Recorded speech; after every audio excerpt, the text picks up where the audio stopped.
Hey, welcome everyone to another episode of Energizing the Entrepreneurial Mindset. Whether you're watching live or the replay, please do drop in any questions, comments. Let us know where you're coming in from, any related topic questions, and we will get to them throughout the session. So, love to hear from you. And thank you to Scott Duncan for that energizing fiddle music that got us started. Just to let you know, this series, if you're new to it, it's brought to you by Grow.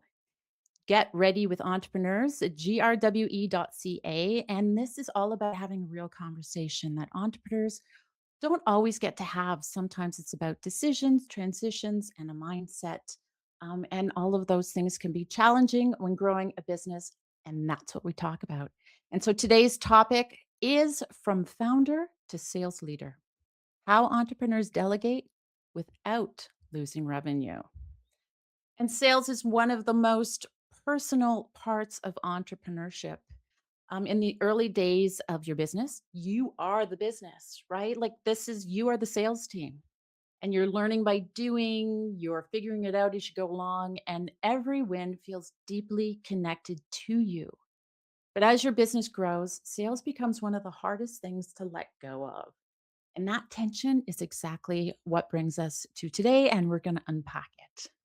And so, before we dive in, just to let you know a bit about my entrepreneurial journey and why this topic's so important to me. I started my business at 19, and we were in retail. So, sales was a huge part of what we did. We sold bikes, we sold clothing, we sold parts, all that great stuff in service, but we also sold experience. So, we were selling on the trail, in the shop, and at the racetrack. And after that, I ended up working with a startup, and sales was very different. I was in a sales and marketing role. And I was working with C-suites all over the world. I also had a stint as an on-the-road sales agent, working for an agency under Shimano Canada, and we sold bikes, bike parts, and running gear, and that's when social really got started. And so all of a sudden now this offline and online, and where does marketing and sales meet, and what that challenge is. And so what I really learned along the way is that no matter what, we're always selling, right? Like no matter what we're doing. And as much as I landed in a marketing role, I do find I still need to sell, whether it's an idea, a vision, partnerships, funding, looking for funding. That's what we do at every stage of entrepreneurship. So now it's my role as the fractional CMO and also owner of Acorn Studio Marketing and co-founder of Grow. This sales topic and how do we delegate not just sales things, but other roles and other things, tasks that we have to get done. It's really real to me. So I'm super excited about today's conversation, which brings me to today's guest. I'm joined today, and we'll be bringing her to the stage soon, Carrie Tuttle, who is a revenue leadership coach and founder of Team Mojo. Carrie works with founders and leadership teams to align sales and marketing, implement accountability systems, and build strong sales leadership that supports long term growth. She brings over 20 years of experience in sales and marketing and a very grounded founder first perspective on delegation. So let's bring Carrie to the stage. Hey, hey, hey. Hi, Welcome, Laura. welcome. Thank Oh, you so much for that kind introduction. Wow, that was wonderful. Oh, good, good, good. I am so glad you are here. And I'm just going to make sure I'm all ready to go. Before we dive into the topic, though, tell me a little bit about what you do and what got you here. Yeah, my journey has really been through actually marketing. I started in because I took a Bachelor of Commerce degree in the University of Calgary in management. And so started out thinking that I wanted to go into marketing and just found that sales was so much more exciting to me, if just based on my personality and really being close to customers. So I found I quickly landed in the B2B world, so selling into B2B accounts, and found that one of the things I love about sales is that we get to solve problems for companies. And so that really excites me. And then just from a leadership perspective, I moved into leadership quite early in my career. I was in my late 20s. And like most people, was sort of tapped on the shoulder as like, hey, you're performing really well in your role. I'm sure you could lead a team, right? And had no idea what I was doing at the time. Definitely, I was lucky to have a couple of really great mentors, but otherwise, there was no formal structure to how I was learning what was my new role. And suddenly, I was not doing as much as I was leading, and getting things done through other people and inspiring them to perform was now my role. And so that is a huge transition that I see. And I work with a lot of founders now and technical founders struggling to make that transition themselves. So that transition from I'm doing it and I'm passionate about my business and the subject matter, but now I have to inspire someone else to do what I used to do so that I can now lead the company. So that's the transition that I support with. Oh, and a huge one. And I've worked with hundreds of founders and founders that want to scale, but letting go at that founder mentality is a challenge. So thank goodness there's people out there to help us transition. So Yeah. excellent. And sales is a huge part of that, isn't it? Yeah, Um, absolutely. so tell me a little bit about what sales leadership really means for that entrepreneur and how come they need to understand sales because having worked with them having well I kind of like sales too but many people say oh I don't want to do sales and I know we're going to get into mindset later but you also need to understand sales as a founder but even to be able to delegate it you can't just jump in and go hey I'm going to just let it go right. Yeah. Well, and let me use the example of maybe like a coder or somebody who's like in the IT world, because that we can all understand the fact that being a subject matter expert is often we see an opportunity to do things better. And that's why we jump out of the corporate world into maybe starting our own business. And so you're great at solving a problem, but now maybe you struggle to articulate what is the value that I deliver to my clients. And so you're having trouble attracting new clients. And that's often when a founder says, you know what, I'm going to hire a salesperson. That is the wrong time. Oh, So, okay. what I want founders to think about first is really getting clear on your own value story. What do you do for your clients? What is the problem that you solve, and what makes you really good at doing that? And once you're good at articulating that, then you can pass sales on to someone else. Because here's the thing, no one is ever going to be as passionate about your business as you are. Mhm. So if you can't translate that passion into a tangible thing that you do, it's going to be really hard for somebody to sell you because they can't see it, right? So salespeople, even really, really good, um, systematic, experienced salespeople who already know how to sell, they still really need to understand your value story. And so you have to do that first. You have to be good at sales for first, good at translating that. I won't say good at sales because there's a whole process that goes along with the entire sales piece, like from hello to contract signed and delivering services is a process. And so you don't have to be good at all of that, but you have to be really good at explaining to people what it is you do. Okay. So what I'm hearing is and this is where we get caught up in the revenue chase, right? As founders, it's like we need the revenue coming in and we know our brand innately. Yes. This is part of the founders. And so we don't have to translate it because we're always on the go. And in those early days, we're still kind of figuring it out. Right. So Yeah. you're not really going to hire a salesperson right away, anyways. No. Now you have to pause and step back and go, okay, I don't need to know what the salesperson does, as you mentioned, but I need to understand what to tell them. So, what are some of those things that we have to actually tell them? What are those things, packages, or is it a brand positioning? Talk to me about that.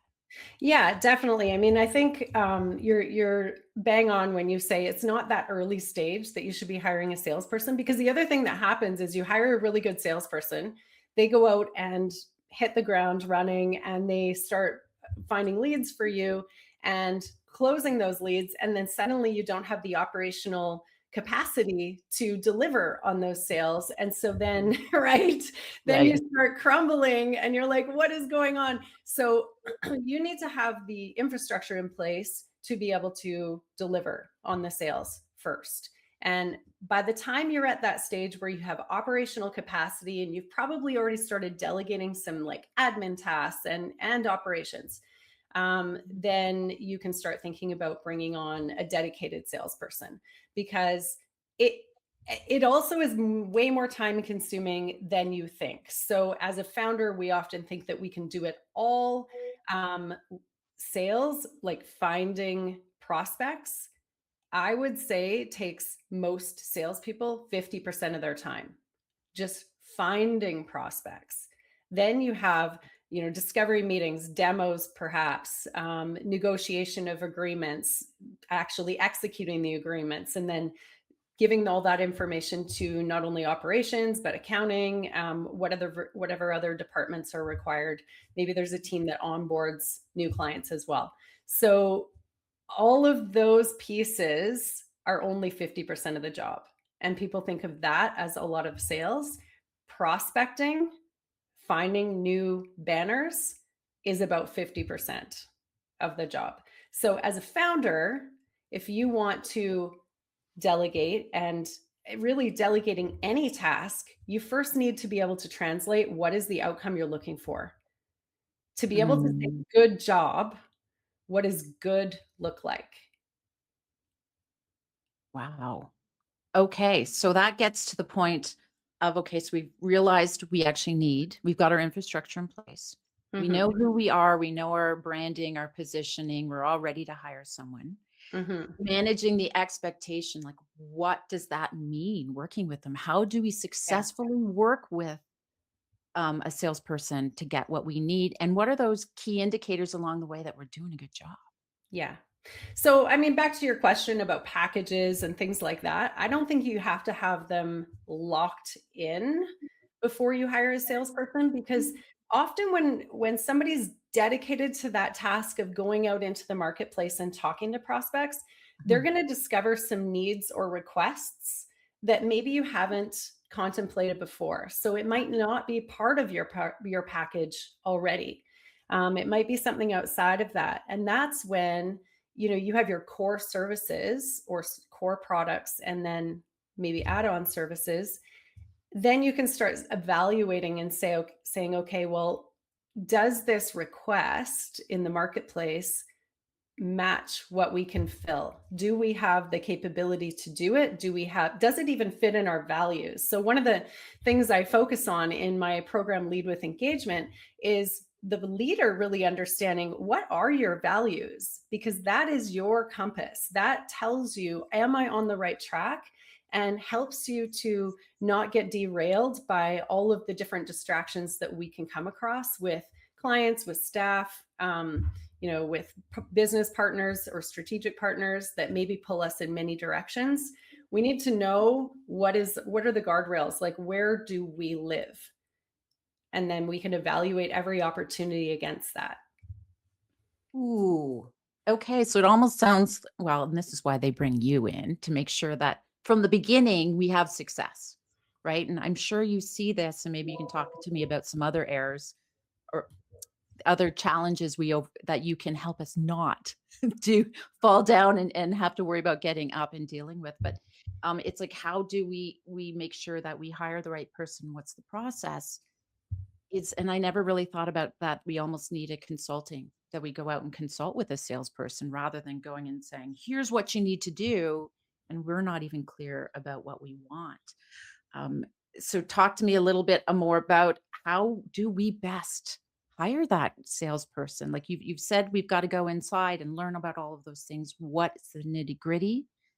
And then what's the process of getting and finding the right salesperson for us? Yeah, the first step is really to understand what it is we need help with, right? What do we need them to do? Because sales is a very broad term. It can mean a lot of different things. It could be that we need someone to go out and find new leads and have initial discussions with them and qualify them. but then we will negotiate the agreement. We will onboard the client. We will manage the client after that. We just need them to get new business, Ah, right? New mhm. opportunities. Or it could mean end to end, we need somebody who will do all of it. They need to prospect, negotiate, onboard the client, and then manage the client and renewals and things like that, contracts over time.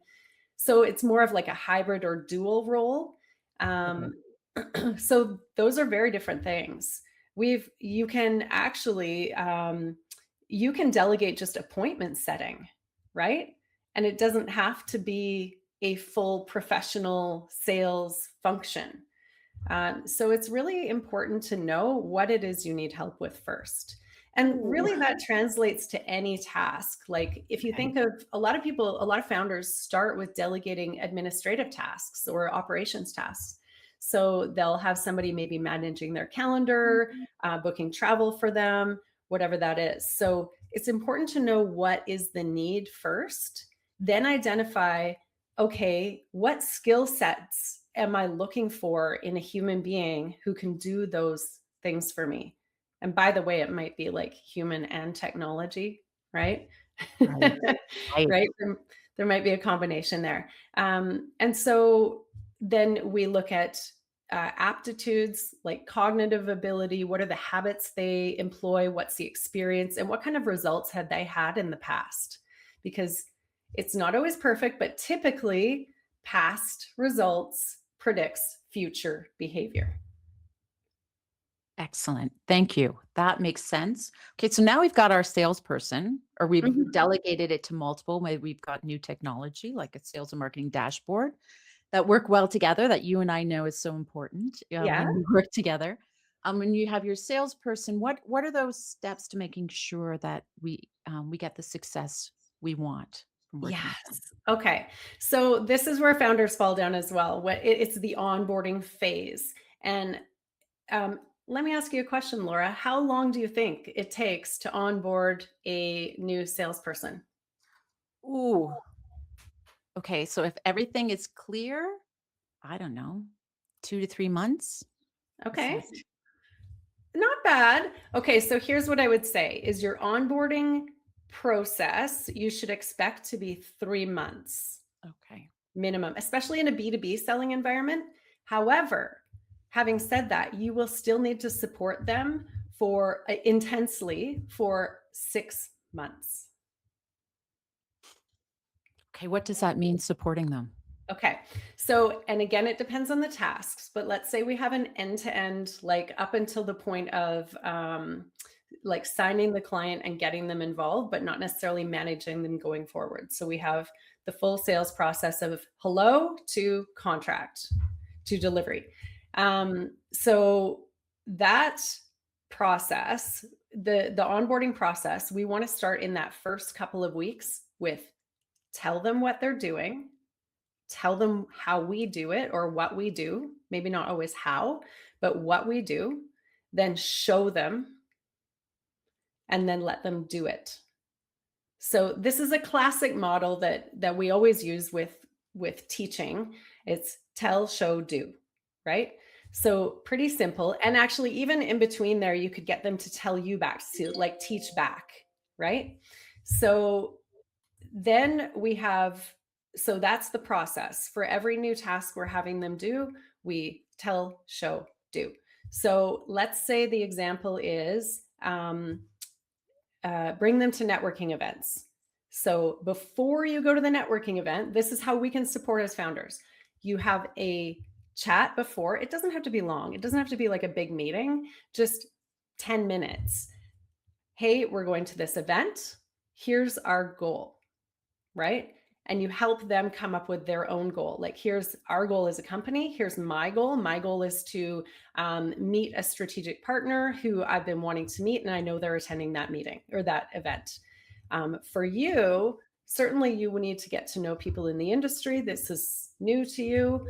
Um, how many people do you think you could have a meaningful conversation with during that event? Get them to set a goal. Right. Then right? And then you show by going to the event, they see you mingling. And another example is the value story, actually, tying back to our earlier comment. Tell them how you explain the value story, right? Your elevator pitch. Go to the event, let them see you introduce yourself, like, "Hi, I'm Carrie with Team Mojo," right? Like, we support leaders who are transitioning from founder to delegator and to, inspire their team to perform at a high level, right? So that might Right. be my value story, right? And then my employee now sees that, and then we get them to try out their own version of that because everybody has to have they have to own it, right? It has to be Yeah. personal to them. So that's that tell, show, do. Excellent. I like that. And I know in my sales roles, we've always done role playing, which is always fun to do ahead of time, right? I'm glad you find it fun because some people absolutely hate it. Well, depends. Yeah, it depends who I'm with.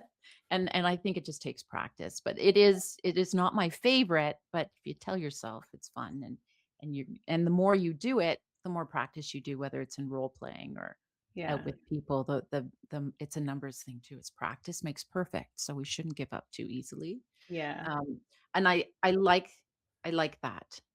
So the other comment I do want to make about really delegation in any role, but I would say it's very true for salespeople. They don't want to be controlled in how they do every task of their job, right?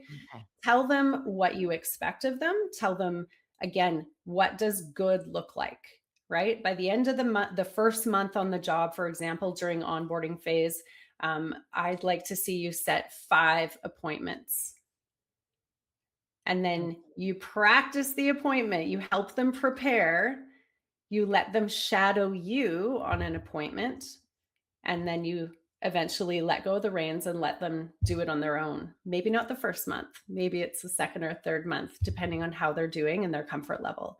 So it's very individual. That's the other piece I want to touch on is for delegation, for onboarding, for all of it, ask your new staff member what they need for support because ooh. they may need initially a check in every day. Mm. They may need once a week, right? Mhm, mhm. But put it in the calendar so that it doesn't become like an awkward moment where they're like, oh, I know the boss is busy, but I really need some help. And we don't have time in the calendar, but I really need to call them and ask some questions. And now they're kind of like they're trying to pull you along. That's really awkward for new employees. Salespeople are usually I would say most personalities that you would find in the sales profession are bold enough that they will ask questions, but don't put them in a position that they have to. You need to make yourself available to them. I like that. So that basically making sure you have, intentional feedback, Yeah. opportunities, whether it's Mhm. weekly, in person, however that is. I like Mhm. that. Feedback's huge. Yeah. Well, Um, and coaching them, right? Like yeah. you having that opportunity to ask them critical questions back, like, how did the meeting go? Okay, what do you, maybe they say, yeah, it went great. We have a great relationship already. Awesome. What tells you that you have a great relationship? What was the indication they gave you? Oh, well, they said that they were willing to meet with me again next week. Perfect. Do you have a time in the calendar? Right? Just start asking them all of those questions to lead them along on the journey of where you want them to end up without necessarily saying, here's the list of how to do each individual thing. Ooh, and I am just gonna say as a founder, this is your brand, and we have a tendency to micromanage because Mhm. we're controlling it, and that is a big mindset shift, right? Oh, To it be able is. to do that, and we do have a question about whether or not like, if you do have trouble letting go of sales, maybe asking, "Why are we having trouble?" But talk to me about that mindset shift and how we can make sure we don't get into that micromanaging? What are some of those things we can do? Yes. Okay. Thanks. This is a great question. And so, first of all, mindset. We have to start with acknowledging that we can't do everything, nor do we probably want to. right? I don't Mhm. think any of us enter into the world of entrepreneurship with the dream of working 90-hour work weeks, right? Right, right. Although most of us end up trading a 40 for a 80 or 90. But that isn't the dream. The dream is we have something amazing that we do. We have a skill set, we have an idea, we have a product, whatever it is. And we want to change the world. We want to change maybe a part of the world and have a great impact. So, how do we have impact and amplify that? We have to delegate. We have to ask for help. We have to get people involved. And the people that we're hiring, keep in mind when you hire a sales professional and you bring them in, they're excited. Like that is the time.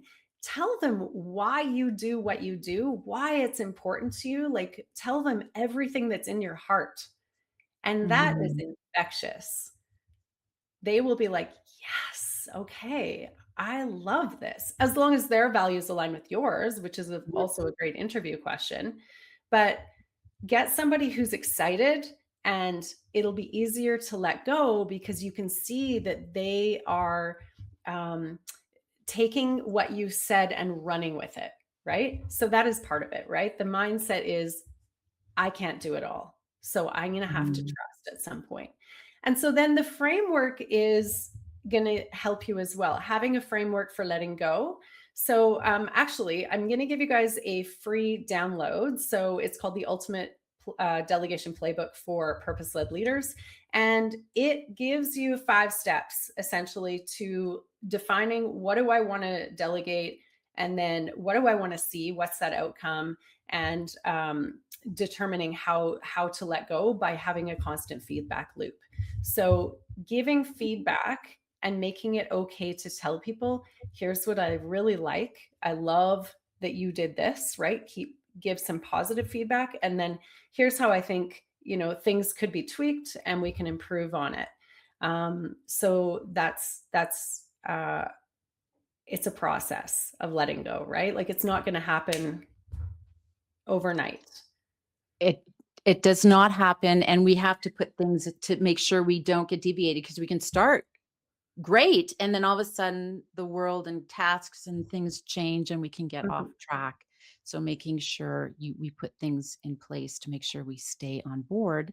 And Mhm. thank you for this delegation playbook. If anyone is watching it, the link is in the feed, as well as I just popped up the QR code there, and that should take you to Cool. Carrie's incredibly valuable resource. I did download it and I've got it saved, so I'll be filling that one out. So thank you. There's I'm it's gonna a check good in with version. you. I'm gonna check in with you and see how it's going.